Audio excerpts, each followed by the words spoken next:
Nous sommes un tout, nous Africains, nous hommes noirs. Nous avons beaucoup de mouvements, nous avons engagé beaucoup de mouvements pour la libération de ce peuple-là.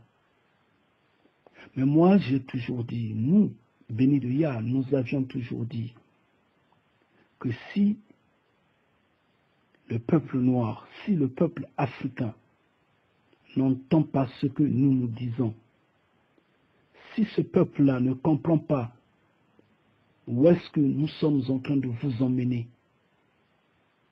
vous ne serez pas libre, vous ne serez pas indépendant.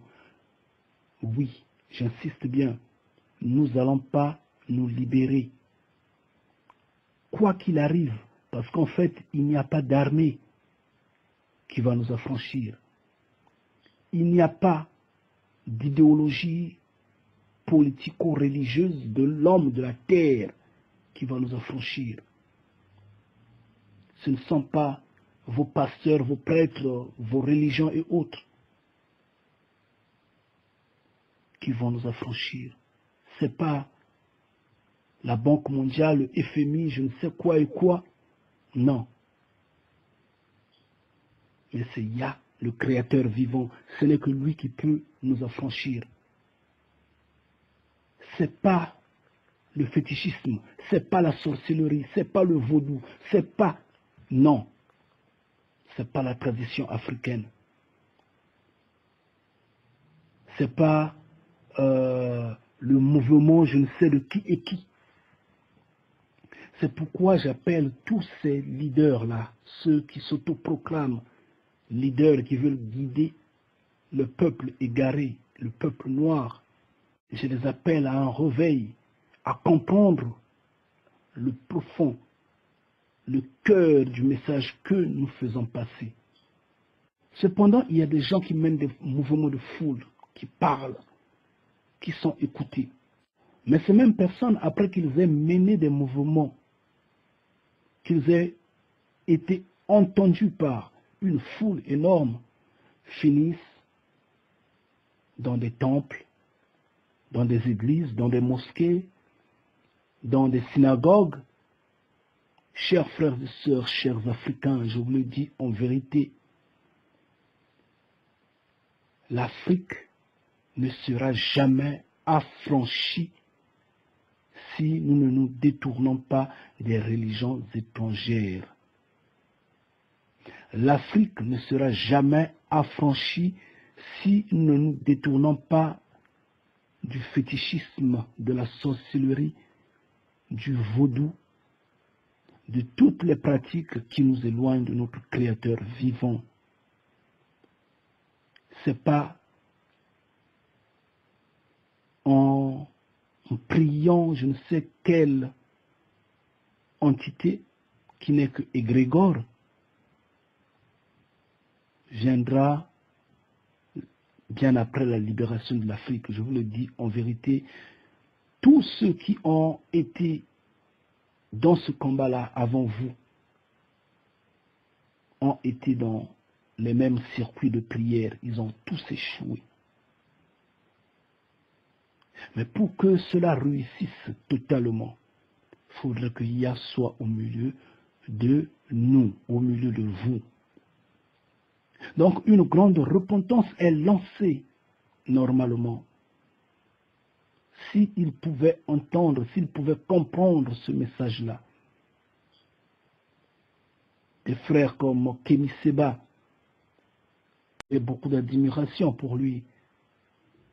Des frères comme Dieudonné Mbalambala. Des frères comme président Donald canadien. Des frères comme Johnny Pacheco. Des frères comme George Mpassi. Des frères comme Bernard Mpungi. Comme ma sœur Farida, la Togolaise bien sûr. Comme mon frère Donald Empereur, les Indignés 242, prêtre Cheikh Ndundu, Bokechua Yambo, et beaucoup d'autres résistants et combattants africains. Tout ce monde qui essaie de sonner cette alarme au réveil.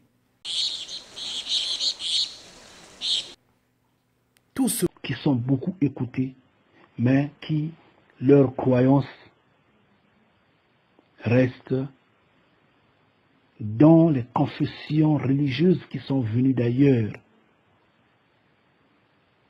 Soit ils sont musulmans, soit ils sont chrétiens, soit ils sont bouddhistes, soit ils sont athées, soit ils sont, soit... Et dans ce sens-là, dans cette lancée-là, rien ne se fera, je vous le dis, croyez-moi, personne ne sera affranchi. Oui, j'ai de l'admiration pour ces frères-là. C'est vrai que tous ne sont pas dans le même combat, mais ils délient la langue.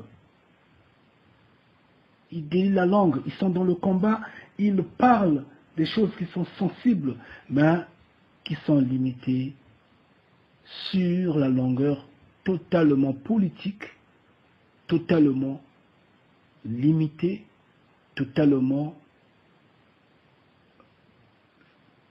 sentimentale, physique, et qui ne nous donnera pas la liberté, qu'on le veuille ou pas.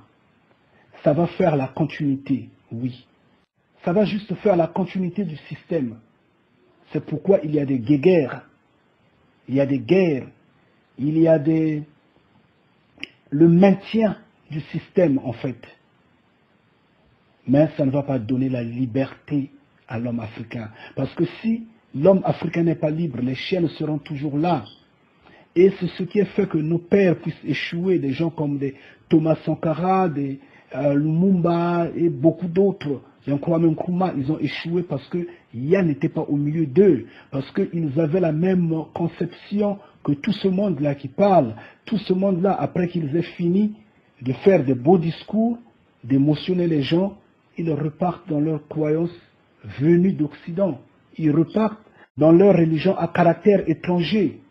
Et à ce moment-là, il n'y a pas de libération. Oui, il peut y avoir continuité du système. Oui, il peut y avoir amélioration du système, mais il n'y aura pas libération.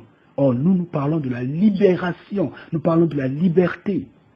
C'est pourquoi j'invite ces frères-là, j'invite ces frères à délier leur langue et à se repentir, à changer totalement.